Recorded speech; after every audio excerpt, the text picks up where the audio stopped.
안녕하십니까. 신원무 교수입니다. 여러분들에게 이제 움직임이라는 단어를 가지고 근육학을 설명을 좀 해드리려 합니다.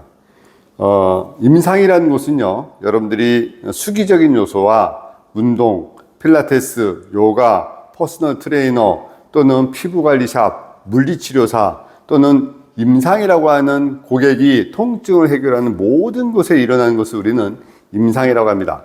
이곳에 접근하시는 분들 있죠. 직업적으로 또는 봉사하는 마음으로 또는 운동의 관점에서 접근하시는 분들이 상당히 많습니다.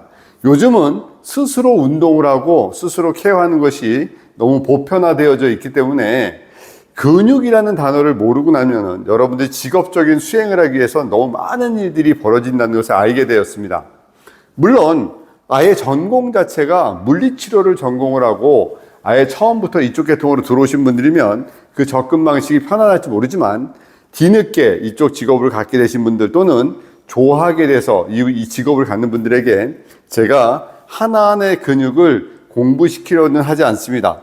특히 제가 수린이라는 단어 썼는데 수기요법을 처음 하는 어린이들을 위한 수기요법의 어린이 같은 마음을 가지신 분들에게 여러분들에게 근육학을 어떻게 접근할지 이제 여러 회에 나눠서 여러분들에게 접근시켜 드리려고 합니다.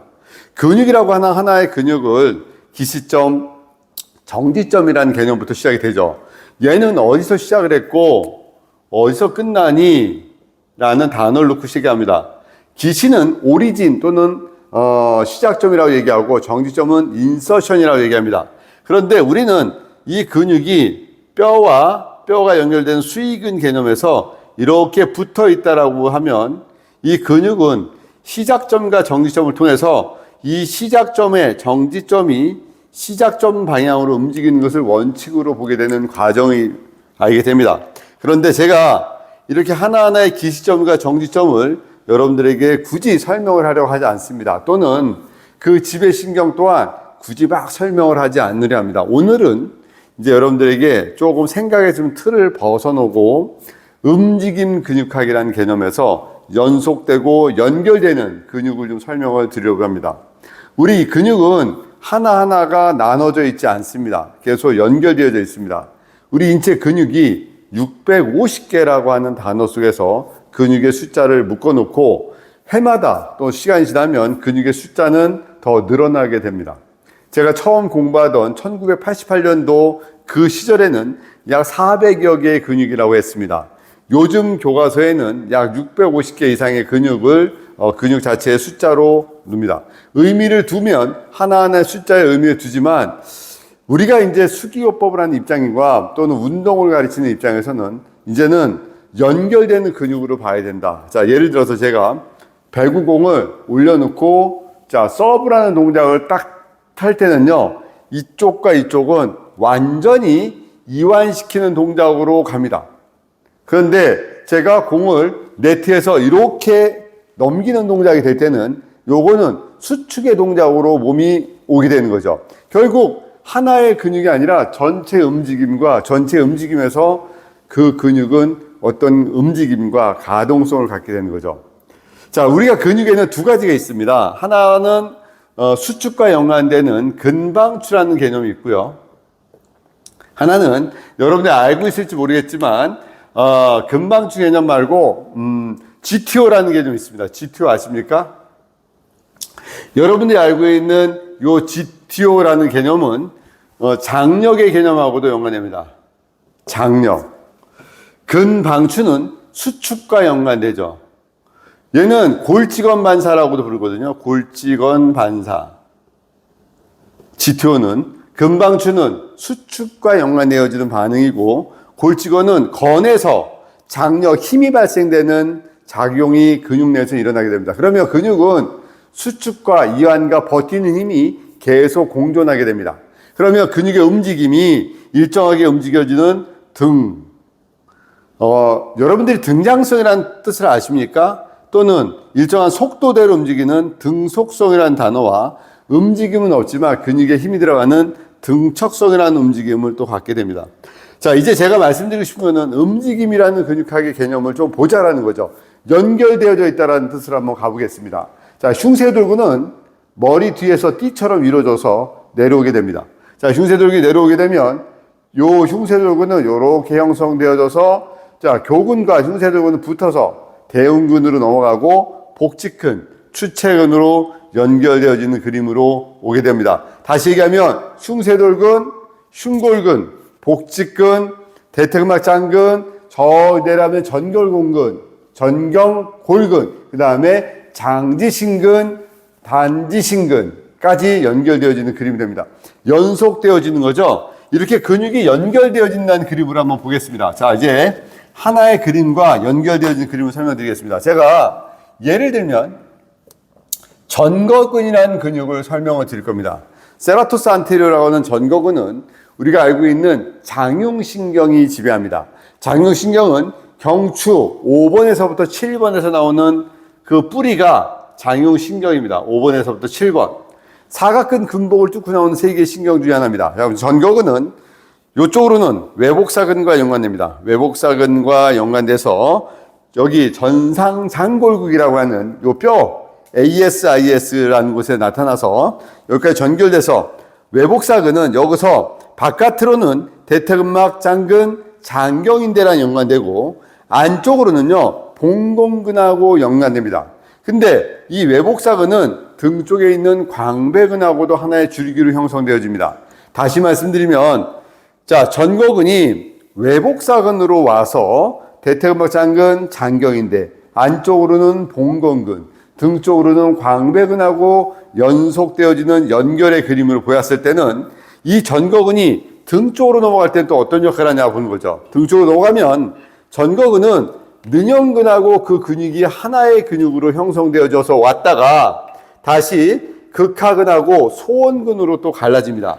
다시 더 연결시켜서 좀 더 과장되어질 만큼 표현을 하면 극하근, 그리고 소원근, 그리고 능형근, 다시 전거근, 외복사근, 다리로 내려가는 봉공근, 또는 대퇴근막 장근, 장경인대, 또 등에 있는 광배근까지 하나의 줄기적 요소로 연결되어진다라고 보시면 됩니다.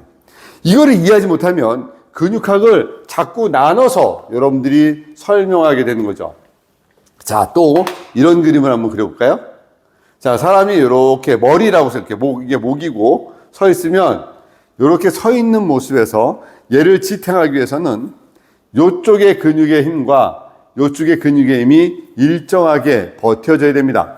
만약에 이쪽의 힘이 세면 뒤쪽에서는 이완이 되고 이쪽에서는 수축하는 과정이 되게 되는 거죠. 그런데 우리가 이 무게중심을 잡아서 단순히 이렇게 세워놓는 게 아니라 역학적 무게중심을 잡기 위해서 근육의 힘과 방향성과 연계성을 갖게 됩니다. 자, 그래서 우리 목은 이렇게 C자의 형태를 갖게 됩니다. 그러면 처음에 가졌던 힘의 에너지보다 2배의 에너지가 작동하게 됩니다. 그게 첫 번째 흉쇄유돌근, 스테노클레노이드 마스토에 들어가는 흉쇄돌근, 또 사각근이 그 근육의 포인트적 요소로 형성하고 뒤에 버텨주는 요 근육이 두판상근이라는 근육이 균형을 잡을 때 여기서 연속되어지는 그림이 됩니다. 그러면 두판상근과 등 쪽에서 연결되는 근육, 또 흉쇄돌과 연결되는 근육은 결국 인체를 균형이라는 단어 속에서 세워놓게 되는 거죠. 요게 복부 쪽에 갔을 때는 또 어떤 일이 벌어지냐면 허리 쪽에서는요, 허리에서는 뒤에는 요방형근이라는 허리의 근육이 형성되어집니다. 요방형근은요 12번째 늑골, 그 다음에 횡돌기, 그리고 장골의 맨 윗부분에 붙어서 허리의 힘을 지탱합니다. 우리가 일반적으로 허리가 아프다고 할 때 기침할 때 허리가 아파요, 돌아눕지 못해요, 잠잘 때 허리가 아파요, 바지가 끌려요, 이때는 요방형근을 얘기합니다. 그런데 만약에 이 근육이 뒤에서 받쳐주는 것만큼 앞에서도 어떤 일정한 힘의 에너지가 받쳐줘야 되기 때문에 앞쪽에서는 장요근이라는 근육이 또 버텨줍니다. 그럼 장요근은 대요근, 소요근, 장골근의 균형이 잡죠. 여기서 요렇게만 근육학을 공부하고 운동을 잘못시키게 되면 어떤 일이 된다. 광배근을 강화시키기 위해서 뇌풀다운을 시킵니다. 우리가 광배근을 좋아지게 하기 위해서 우리는 코어 머슬, 알고 있는 여러 가지 근육도 골반적근, 다혈근, 그리고 복행근 등등을 강화시켜주는 운동을 또 병행을 하게 되는 거죠. 그런데 전체적인 요소를 볼 때는 허리에서는 요방형근이라는 근육이 있었고 배에는 장요근이라는 근육이 있는데 여기에는 미묘한 장기가 그 힘의 에너지를 분산시킵니다. 그게 바로 소장이죠. 입에서 항문까지 소화관의 길이가 12m가 되면서 얘네가 그 압력을 유지하기 위해서 허리에서 두 가지 근육이 또 동조하면서 연결시킵니다. 그게 광배근하고 안쪽에서 꽉 잡아주는 선생님 근육이라 부르는 하후거근이 그 근육적 요소로 형태를 잡아주게 되는 거죠. 자, 수린이 여러분들, 오늘 퍼스널 트레이너 또는 오늘 요가원 또는 오늘 필라테스 여러분들이 교육 현장에서 사업장에서 그 불편하신 분들이 많이 올 때 여러분들이 혹시 가르쳐줬던 동작들, 여러분들 수기어법을 할 때 나는 잘 모르겠지만 어느 날 여기를 만졌더니 이 동작을 시켰더니 좋아하더라라는 그 감각에만 의존해서 하셨는지 모르겠습니다만 원리가 정확하지 않으면 여러분들은 이 일이 재미가 없어집니다. 내가 고객한테 정확하게 설명할 수 있을 때 내가 그 원리를 정확하게 이해할 때 여러분들은 이 일이 재밌어지고 즐겁고 또 보람되어집니다. 이제는 우리는 단순히 관리해주고 운동시켜주고 치료해주는 개념이 아니라 그 사람의 주치의 같은 역할도 해줘야 되는 그런 역할을 해야 됩니다. 그러기 위해서는 연결된다, 연속되고 연동되어지는 근육의 그림을 봐야 됩니다. 자, 말씀드렸듯이 허리가 그렇습니다. 그러면 다리 허벅지로 가보겠습니다. 허벅지로 가게 되면 앞쪽에는 대퇴사두근이라는 근육이 있습니다. 일명 쿼드리셉스라고 합니다. 4개의 근육이죠. 대퇴측근, 내측간근, 외측간근, 중간간근이라고 하는 4개의 근육. 그리고 여기에 반대적인 힘이 연속되어지기 위해서 반대 허벅지 뒤에서 기랑의 요소로 가게 됩니다. 우리는 그 근육을 슬개근이라고 부릅니다. 또는 햄스트링이라고 부르죠. 대퇴두근, 장두, 단두, 반근양근, 반막양근이라고 부르죠.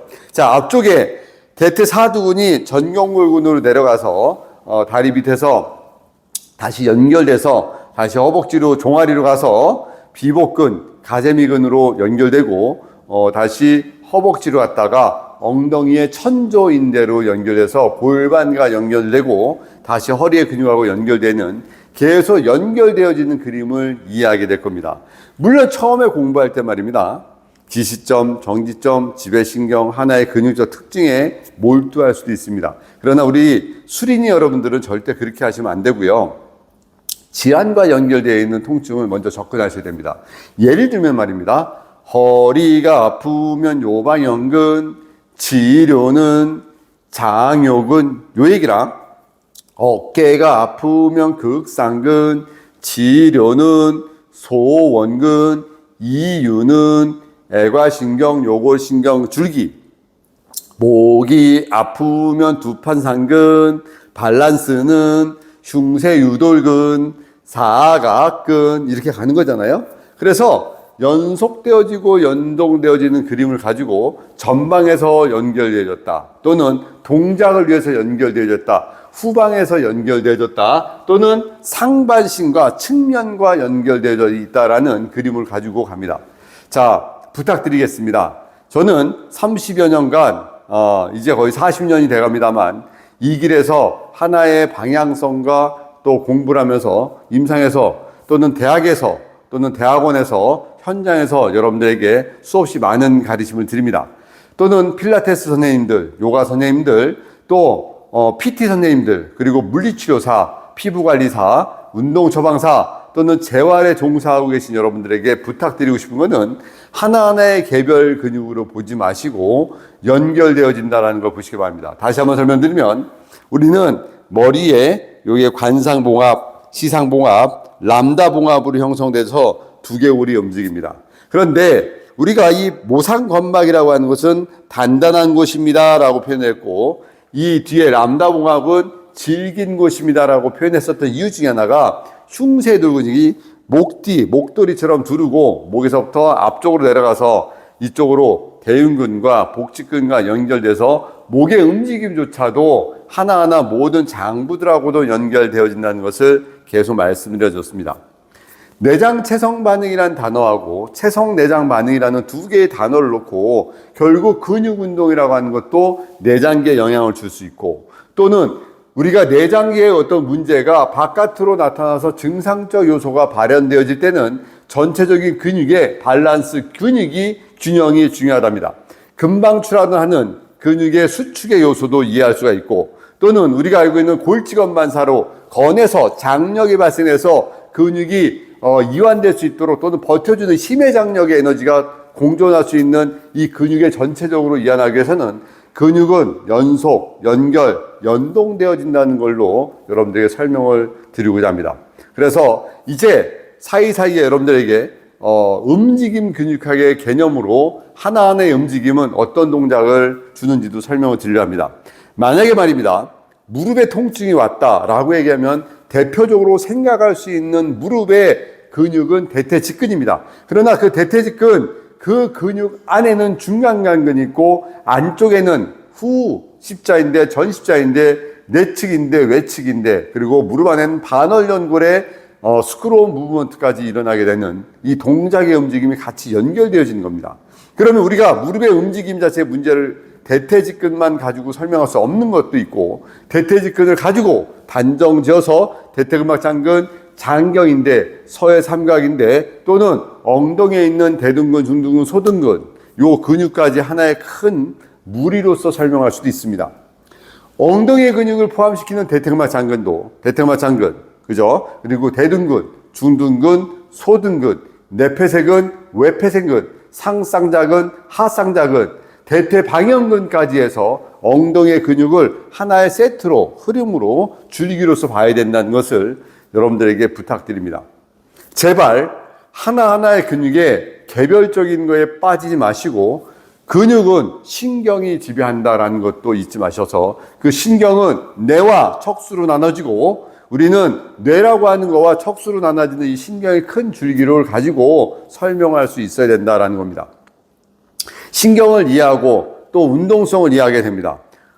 처음에 말입니다, 아프다고 했던 곳, 근력이 약한 곳, 운동이 안 되는 그 포인트에만 집중하게 되는 거죠. 우리가 알고 있는 종아리의 수축과 이완을 보기 위해서 비복근, 앉아서 할 것이냐, 또는 서서 웨이트, 체중을 주고 움직일 때냐, 체중을 줘서 움직이면 비복근이 움직일 거고, 의자에 앉아서 체중을 줄인 상태에서 다리에 아킬레스건을 이렇게 움직여주는 동작을 했을 때는 가재미 근육에 작동하게 되는 거죠. 이렇게 하나하나의 동작과 움직임을 면밀히 생각을 하고 움직이다 보면 여러분들이 이 수비적 요소를 접근을 못할 때가 있습니다. 자, 보십시오. 테니스 엘보 또는 골프 엘보의 개념이 올 때가 있고, 카팔 터널 신드롬의 수근간 터널 증후군으로 올 때도 있습니다. 운동성의 문제가 될 수도 있고, 직업적으로 많이 써서도 그 문제가 같이 올 때가 있습니다. 그러면 그 신경의 줄기가 목에서부터 팔로 내려가는 5개의 신경 줄기를 먼저 봐야 되잖아요. 맞죠? 애과신경, 그리고 요골신경, 척골신경, 정중신경, 금피신경을 보게 됩니다. 그러나 더 크게 올라가면 사각근 라인의 상완신경총을 풀어주고 그 뿌리적 요소를 경추 5번에서 보게 됩니다. 이렇게 척수의 신경줄기와 갈라지는 신경줄기를 전체적인 요소로 분류해 가면서 보지만, 사실 크게 하나의 목줄기부터 풀고, 또 사각근을 뚫고 나오는 신경줄기를 풀고, 그 다음에 어깨 주변에 소흉근을 풀고, 그 다음에 팔 쪽으로 내려오는 상완근, 또 손 쪽에 내려오는 여러 가지 손의 근육들까지 풀어주고, 그리고 나서는 횡인대까지 풀어주는 과정까지 가게 되는 거죠. 다시 말씀드리면, 수린 여러분들을 일단 하나하나의 근육을 보지 말고 연결되고 연속되어지는 근육, 그래서 우리가 연결되어져 있는 연결, 전방 연결, 후방 연결, 측부 연결, 그런 것들을 전체적으로 움직임을 보는 큰 근육의 근육을 보십시오. 650개 근육을 다 쫓아가려면 절대로 할 수가 없습니다. 일단은 핵심적으로 여러분들이 눈에 띄는 근육부터 먼저 익혀보시기 바랍니다. 코어 머슬 개념으로 골반적은, 복행근, 다혈근을 이해하고, 또 횡격막을 이해하는 가장 기본적인 요소부터 이해하게 되고요. 어깨 움직임과 관여되는 저 근육들, 허리의 움직임과 관여되는 저 근육들, 무릎의 움직임과 관여되는 근육들을 하나의 근육에서부터 전체 연결되는 근육으로 봐주시기를 바랍니다. 오늘 여러분들에게 제가 임상적 요소보다는 그냥 편안하게 근육을 어떻게 공부할 것이냐라는 설명을 드렸습니다. 그러니까 여러분들 제 올려놓은 근육학을 좀 더 세분해 보고 싶으면 유튜브에 제가 올렸던 뻔뻔 근육학의 시리즈를 반드시 적어가면서 보시고, 임상과 질환에 대한 원리를 알고 싶으면 머슬맵이라고 하는 제 영상이 아마 30분짜리 10개 영상이 있을 겁니다. 그거를 잘 정리해서 보면 기초가 될 것이고, 더 중요하고 모르는 게 있으면 언제든지 제가 강의가 있을 때 찾아오시면 여러분들에게 최선을 다해서 알려드릴 수 있을 만큼은 알려드리도록 하겠습니다. 세상은 말입니다. 마음의 씀의 에너지가 큰 사람이 다 얻을 수 있습니다. 그리고 내가 무언가 하려고 하고 무언가 배우려고 하는 그 욕구가 당신을 그 자리에 세워줄 겁니다. 공부도 마찬가지입니다. 내가 늘 했던 공부의 틀을 벗어나셔야 됩니다. 그렇지 않고는 절대로 발전이 있을 수가 없죠. 자, 근육학을 하는 방법은 하나를 보지 말고 전체를 보고, 전체를 보면서 그 속에서 당신들이 얻고자 하는 것을 반드시 얻어가시기 바랍니다. 필라테스 여러분, 요가 원장 여러분, 퍼스널 트레이너, PT 선생님 여러분, 물리치료사 여러분, 그리고 피부관리사, 대체의학을 공부한 여러분들, 좀 더 넓고 정확한 현장에서 개선될 수 있는 그런 근육학을 공부하시기를 제가 응원합니다. 파이팅 합시다. 제가 응원합니다. 파이팅! 파이팅! 파이팅입니다.